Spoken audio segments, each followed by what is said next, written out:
राज्य सरकारच्या वतीनं मराठा समाजा संदर्भामध्ये मग 2 आठवड्यापूर्वी एक जी आर काढण्यात आला आणि त्या जी आरला आता कोर्टामध्ये ओबीसी समाजाच्या वतीने चॅलेंज करण्यात येत आहे आणि या संदर्भात बोलण्यासाठी प्रकाश शेंडगे आपल्यासोबत आहेत. मागच्या काही दिवसांपासून ओबीसी समाज याचिका दाखल करणार अशा पद्धतीची चर्चा होती. कधी याचिका दाखल होते आणि काय त्या याचिकेमधले मुद्दे आहेत? हे पहा, आम्ही सर्वांनी मिळून 550 लोकांची बैठक घेतली. त्या बैठकीमध्ये आम्ही निर्णय केला की कुठल्याही परिस्थितीत जर जी आर ओबीसीच्या हिताविरुद्ध निघाला तर त्याला आम्ही कोर्टात आव्हान देणार. त्याची तयारी आमची जवळपास पूर्ण झालेली आहे. एक याचिका आमची आज या ठिकाणी दाखल होणार आहे आणि एक उद्या होणार आहे. आपल्याला माहीत असेल, श्रीहरी अणे साहेब जे आहेत त्यांच्या मार्गदर्शनाखाली संजय दातार असे मोठमोठे वकील जे आहेत त्यांची फौजसुद्धा त्या ठिकाणी नेमण्याचा निर्णय झालेला आहे. आणि आमच्या सगळ्यांच्या वतीनं, सगळ्या ओबीसी संघटनांच्या वतीनं समीर भाऊ जे आहेत ना, समीर भाऊ ह्या याचिका दाखल करत आहेत. आता काही संघटना ज्या आहेत त्या PILमध्ये जात आहेत. एक याचिका काल काय ते PIL दाखल झालेली आहे. तर माझी आपल्या माध्यमातून आमच्या ओबीसी बांधवांना, संघटनांना विनंती आहे की वेगवेगळ्या PIL दाखल करण्यापेक्षा आपल्याला रीटमध्ये झालं पाहिजे. म्हणजे रीट पिटिशनमध्ये आपल्याला ताबडतोब त्या हिअरिंगला होऊन आपल्याला ताबडतोब त्याच्यामध्ये न्याय मिळू शकेल किंवा रिझल्ट काय ते येऊ शकेल. कारण PIL अनेक वर्ष त्या पेंडिंग राहतात. त्या चीफपर्यंत कधी जाणार, काय जाणार. मग माझी विनंती आहे सगळ्यांना की आपण असं वेगवेगळ्या माध्यमातून PIL दाखल करून वेगळं म्हणणं मांडून त्याच्यामध्ये कदाचित फियास्कोसुद्धा व्हायची शक्यता आहे. म्हणून आम्ही कॉन्सन्ट्रेट समीर भुजबळांच्या मार्गदर्शनाखाली ही याचिका आम्ही दाखल करत आहोत. आज तुमची एक ऑनलाईन बैठक पार पडते ओबीसी नेत्यांची अशी माहिती मिळाली. छगन भुजबळ ह्या बैठकीला असणार आहेत का आणि पुढची आता कशा पद्धतीची तुमची वाटचाल असणार आहे? हे पहा, मराठा समाजाने जे शक्तीप्रदर्शन केलं त्याच्या दबावाला पडून हा GR जो आहे, हा GR काढला 5 मिनिटामध्ये. म्हणजे जो पात्र मराठा समाजाला होता तो GR 5 मिनिटात बदलण्यात आला आणि तो म्हणजे अपात्र आहेत त्यांनासुद्धा हा GR लागू केला. म्हणजे अपात्र मराठ्यांनासुद्धा कुणबी दाखले देण्याचं प्रयोजन याच्यामध्ये केलेली आहे. बाकी सगळं तर आम्ही विश्लेषण केलं आहे कसं काय हा ओबीसीना घातक आहे हा GR, आणि त्याच्याविरुद्ध न्यायालयीन लढाई आम्ही चालूच आहे. पण दुसरी आता रस्त्यावरची लढाई जी आहे ती आमच्या सगळ्या तालुकावार जिल्हावार आमची निदर्शनं सुरू आहेत. जोपर्यंत हा GR जोपर्यंत मागे घेतला जात नाही किंवा त्याच्यामध्ये अमेंडमेंट होत नाही आहे आम्हाला पाहिजे तशी, तोपर्यंत हे आंदोलन जे आहे ते आंदोलन आमचं सुरूच राहणार आहे. आणि आता कुणबी समाज जो आहे, कुणबी समाज जास्तीत जास्त कुणबी समाज हा कोकणात जातो गणपतीला. आता तो आलेला आहे. त्यांच्या 2 बैठका पार पडल्या आहेत. काल आमची कुणबी समाज, त्याचप्रमाणे इथला कोळी समाज आहे, दामोदर तांडेंचा मुलगा, त्यानंतर भंडारी समाज मुंबईतला जो आहे, धनगर समाज आहे, अशा 4-5 प्रमुख नेत्यांची काल बैठक या ठिकाणी झाली. आणि त्या जो मराठा समाजानं जे काही शक्तीप्रदर्शन ते केलं आणि ज्याला दबावाला बळी पडून ओबीसी सत्यानाश करणारा GR जो काढला त्याला उत्तर देण्यासाठी एक महामोर्चा जो आहे तो मुंबईमध्ये काढायची प्राथमिक चर्चा जी आहे ती काल या नेत्यांच्या बैठकीमध्ये झालेली आहे. आणि कुणबी समाज तर फार पेटून उठलेला आहे. कारण त्यांच्या नावानं जे आहे काय उद्या जे कुणबी खरे हेच कुणबी होऊन बसतील आणि जे खरंच मागासलेले कुणबी जे आहे, जे लंगोटी घालतात आणि ज्यांनी भोग भोगले कुणब्यांचे ते बाजूला राहतील आणि हेच आता कुणबी म्हणून पुढे येतील. त्यामुळे कुणबी समाजामध्ये फार मोठा रोष आहे. आणि म्हणून काल्पनिक बैठक त्यांची पार पडलेली आहे. आज आमची ऑनलाईन बैठक एक होणार आहे. त्याच्यामध्ये व्यापक महाराष्ट्रातील सगळ्या भटक्या मुक्तांचे नेते पण काल बैठकीला होते. त्यांचं एक आंदोलन सुरू आहे आता ह्याच्यामध्ये की त्यांनाही तो गॅजेट जो आहे, हैदराबाद गॅजेट जो आहे, तो भटक्या मुक्तांना सुद्धा त्या एसटीच्या मागणीसाठी ते चालू केलं आहे. बंजाराची मागणी पुढे आलेली आहे. इतर अनेक समाजांची मागणी आता पुढे येणार आहे. त्यामुळे हा जो निजामचा गॅजेट जो आहे आता ते त्यांच्या गळ्यात अडकलेलं एक हड्डीत असणार आहे.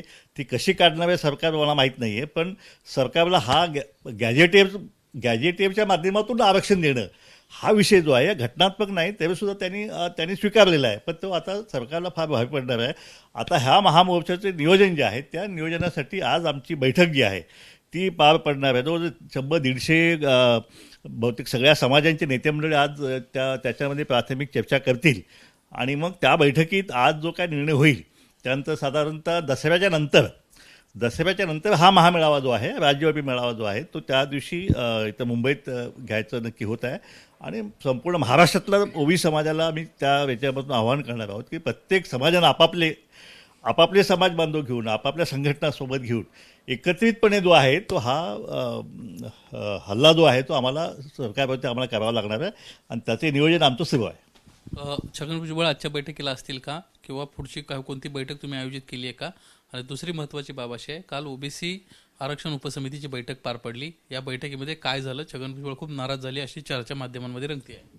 हे बघा, कालची मंत्रिमंडळ ओबीसी मंत्रिमंडळ उपसमितीची बैठक पार पडली. त्याच्यामध्ये जसं मराठा उपसमितीच्या बैठकीने GR करण्याचा निर्णय घेतला, तसं ह्या ओबीसीच्या आरक्षणाला त्या GR कडून कसा प्रतिबंध केला जाईल किंवा कसे ते दाखले अडवले जातील किंवा कसं त्याच्यामध्ये जो काय मूळ आमचा जो कायदा आहे त्या कायद्यास्वरूप कसं काय हे करता येईल अशा प्रकारचा निर्णय अपेक्षित होता. पण फक्त बेकायदेशीर होता कामा नये, पण ते कसे थांबवायचे याच्याविषयी काहीच कुठलाही ठोस निर्णय कालच्या बैठकीत झालेला नाही. आणि कालच्या बैठकीमध्ये एक चर्चा अशी झाली, ती मला समजली की साधारणतः गेल्या 3 वर्षामध्ये मराठा समाजाच्या विविध योजनांसाठी कर्जपुरवठा असेल, बिनव्याजी असेल, बाकी जवळ गेल्या 3 वर्षामध्ये 25,000 कोटी रुपये मराठा बांधवांसाठी दिले. पण गेल्या 25 वर्षामध्ये ओबीसीना 2,500 कोटी सुद्धा मिळालेले नाही आहेत. म्हणजे एकीकडं मराठा बांधवांसाठी 25,000 कोटी द्यायला महाराष्ट्राच्या तिजोरीत पैसे आहेत आणि ओबीसी बांधवांसाठी गेल्या 25 वर्षात तुम्ही 2,500 फक्त कोटी दिली आहे काय. म्हणजे हा अन्याय जो आहे, हा अन्याय ओबीसीच्या मुलांवरती तुम्ही का करताय? ती आवडतीची आहेत का? ही सवतीची आहेत का मुलं काय? की अजितदादा अर्थमंत्री होते, जयंत पाटील अर्थमंत्री होते. गेल्या 25 बघितलं मॅक्झिमम अर्थमंत्री कोण आहे? जयंत पाटील मराठा समाजाचे, अजितदादा पाटील मराठा समाजाचे. मग त्यांनी काय मराठा समाजालाच ती हे सवलती द्यायसाठी सगळा खजाना आहे का महाराष्ट्राचा? त्या खजान्यावरती महाराष्ट्राचा जनतेचा अधिकार आहे आणि सर्व समाजाला त्या न्याय देण्याच्या भूमिकेत सरकारनं असलं गेलं पाहिजे. हे काय चाललं आहे महाराष्ट्रामध्ये? मग ओबीसीने काय करायचं? कुणाकडे दाद मागायची? सरकारच जर असं करत असेल की त्याचा मूळ पैसे राहिले बाजूला, पण जे मूळ नोकरीचं आणि शिक्षणाचं जे काय भवितव्य जे आहे ते पण आता हिसकावून घ्यायला कुणब्याचे दाखले देऊन, मग ह्या ओबीसीने काय करायचं? त्यामुळं ओबीसीने आता अस्तित्वाचा लढा जो आहे तो या महाराष्ट्रामध्ये आता आम्ही उभा करणार आहोत आणि तो लढा जो आहे तो लढा या सरकारला खूप भारी पडणार आहे.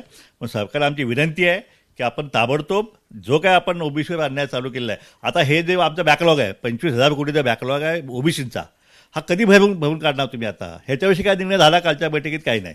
फक्त झालं ते आता ह्याच्यामध्ये पुरवण्या मागण्यामध्ये घेणार, बजेटमध्ये घेणार. मग आता हे काय आणखी 10 वर्ष लावणार का बॅकलॉग पूर्ण करायला? एक तर नोकऱ्यांच्या म्हणजे 2-2.5 लाख नोकऱ्यांचा अनुच्छेद ठेवलेला आहे, तोही भरत नाही आहे, निधी देत नाही आहे, आमच्या मुलांना शिष्यवृत्ती दिली जात नाही आहे, ती पेंडिंग आहे. म्हणजे ह्या ओबीसींचं जे आहे तोड दाबून बुक्क्यांचा मार जो आहे तो या महाराष्ट्रामध्ये ओबीसींचा सुरू आहे आणि ह्या अन्यायाच्या विरुद्ध आम्हाला पेटून उठावंच लागेल. हा गरीब समाज आहे, एकत्रित येत नाही, थोडा वेळ लागेल, आम्हाला मान्य आहे, पण शेवटी हा लढा आम्हाला लढावाच लागेल आणि तो आम्ही लढणारच. आणि कुठल्याही परिस्थितीत आमचा हक्क जो आहे या लोकशाहीमधला बाबासाहेबांनी दिलेला जो हक्क आहे तो हक्काचं संरक्षण करण्यासाठी आम्हाला वाटेल ती किंमत द्यावी लागली तर आम्ही ती देणारच. छगन भुजबळ या मोर्चाला दिसणार आहेत का तुमच्या? कारण छगन ज्यावेळेस मराठा आरक्षणाचा आंदोलन चालू होतं, अनेक मराठा नेते असतील, मंत्री असतील या आंदोलनामध्ये पाहायला मिळाले होते. आता ओबीसींचा मोर्चा आहे, आता ओबीसी नेत्यांच्या बाबतीत किंवा किंबहुना मंत्र्यांच्या बाबतीत तुमची काय अपेक्षा आहे? या सरकारमध्ये भुजबळ साहेबांसोबत आणखीन जवळपास 16 मंत्री जे आहेत ना ते ओबीसीचे आहेत. आणि ज्यावेळी मराठा समाजाच्या मागण्यांसाठी, आरक्षणासाठी ज्यावेळी मराठा समाज 58 मुख मोर्चे निघाले, त्यावेळी जवळपास सगळे मराठा समाजाचे मंत्री जे आहेत त्या मोर्चामध्ये सहभागी झालेले उभ्या महाराष्ट्रानं पाहिलेले आहे. त्यामुळे ओबीसींच्या मोर्चामध्ये जर ओबीसीच्या मंत्र्यांनी जर येणं ह्याच्यामध्ये काय गैर आहे काय? शेवटी समाज बांधव आहेत, ते जर रस्त्यावर उतरले असतील तर त्यांच्या मागणीला समर्थन करण्यासाठी मंत्र्यांनी मोर्चामध्ये येणं तसं काही वावगं नाही आहे. आता यायलाच पाहिजे अशी आमची मागणी राहील. रविवारी एक मोर्चा तुमची मीटिंग होती असं कळलं? हो, भुजबळ साहेबांची माझी चर्चा झाली आज की येत्या रविवारी जी आहे एक मागे जशी एक व्यापक बैठक झाली अशा प्रकारची एक व्यापक बैठक जी आहे ती येत्या रविवारी जी आहे मुंबईमध्ये घेण्याचं आमचं प्रयोजन आहे. त्याचे हॉल आणि बाकी सगळं कुठं बैठक होणार आहे हे आम्ही तुम्हाला सांगू. पण त्या बैठकीमध्ये पूर्णपणे पुढची रणनीती जी आहे ती सर्वांच्या साक्षीनं, सर्वांच्या देखत आणि सर्वांच्या सहमतीनं पुढच्या आंदोलनाचं हे जे आहे रणशिंगे जे आहे ते त्या दिवशी आम्ही फुंकू. धन्यवाद आमच्याशी बातचीत केल्याबद्दल. कॅमेरामन विजय देसाईसह निलेश बुधावले, एबीपी माझा, मुंबई. एबीपी माझा, उघडा डोळे बघा नीट.